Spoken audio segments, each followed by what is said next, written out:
நம்முடைய தேசத்திலே எங்கேயாவது ஒரு நினைவு சின்னமோ கல்லில் வடிக்கப்பட்ட ஒரு சின்னம் இருந்து யாரோ ஒருவர் இது 2000 ஆண்டுகள் பழமையானது என்று சொன்னால் பெருமிதம் ஏற்படுமா ஏற்படாதா? இத்தனை அருமையான விஷயம் 2000 ஆண்டுகளுக்கு முன்பு இருந்தது. பெருமிதம் ஏற்படுமா ஏற்படாதா? யாருக்காக இருந்தாலும் கண்டிப்பாக ஏற்படும். அது எந்த மூலையில் இருக்கிறது என்ற எண்ணம் ஏற்படாது. அடையது 2000 ஆண்டுகள் பழமையான சின்னம். எத்தனை அற்புதமாக வடித்திருக்கிறார்கள். நம்முடைய முன்னோர்களுக்கு எத்தனை ஞானம் இருந்திருக்க வேண்டும். இப்போது நீங்களே சொல்லுங்கள், உலகத்திலேயே மிகவும் புராதனமான ஒரு மொழி, உலகிலேயே மிகவும் புராதனமானது, இந்தியாவில் மட்டுமல்ல, உலகிலேயே மிகவும் தொன்மையான மொழி எந்த தேசத்திடம் இருக்கின்றதோ அந்த தேசத்திடம் பெருமிதம் பொங்க வேண்டுமா கூடாதா சொல்லுங்கள்.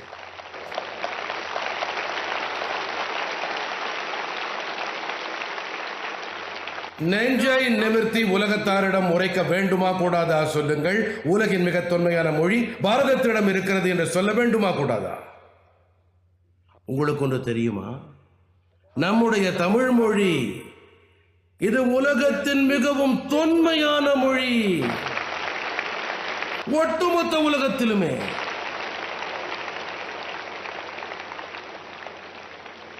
எத்தனை பெரிய சொத்து இந்த தேசத்திடம் இருக்கிறது, இத்தனை பெரிய கௌரவம் தேசத்திடம் இருக்கிறது. நாம் நமது நெஞ்சினை நிமிர்த்தி கொண்டு உலகத்திடம் ஏன் கூறுவதில்லை? நான் கடந்த முறை ஐநா சபை சென்று உரையாற்றிய வேளையில் நான் வேண்டுமென்றே சில தமிழ் சொற்களை பேசி வைத்தேன்.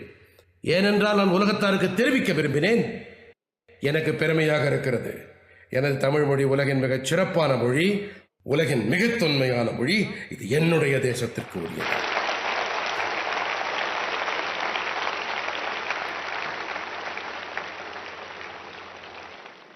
நாம் பெருமிதம் கொள்ள பழக வேண்டும். நீங்களே பாருங்கள், சுலபமாக வடக்கிந்தியாவை சேர்ந்தவர்கள் தோசையை உண்கிறார்கள், சரிதானே? சாப்பிடுகிறார்களா இல்லையா?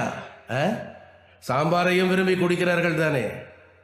அப்போது அவர் வடக்கு தெற்கு பார்ப்பதில்லையே. தென்னாடு சென்று பாருங்கள், அங்கே பரோட்டா குருமாவும் கிடைக்கிறது, பூரி மசாலும் கிடைக்கிறது. மிகவும் விரும்பி உண்கிறார்கள், பெருமைப்படுகிறார்கள் இல்லையா?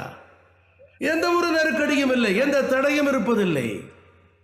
எத்தனை இயல்பாக வாழ்க்கையின் பிற விஷயங்கள் உண்டோ அதே எளிமையான வகையிலே ஒவ்வொருவரும் முயற்சி செய்ய வேண்டும் என்று நான் விரும்புகிறேன். நமது தாய்மொழிக்கு அடுத்தபடியாக பாரதத்தின் ஏதோ ஒரு மொழியை, அதிலே சில வாக்கியங்களாவது நம்மால் பேச முடிய வேண்டும். உங்களுக்கு ஆனந்தம் உண்டாகும் அந்த மொழி பேசுபவரை நீங்கள் சந்திக்கும் போது 2 வாக்கியங்களையாவது நீங்கள் அரபு மொழியில் பேசும்போது பரஸ்பர நெருக்கத்தை உணர்வீர்கள்.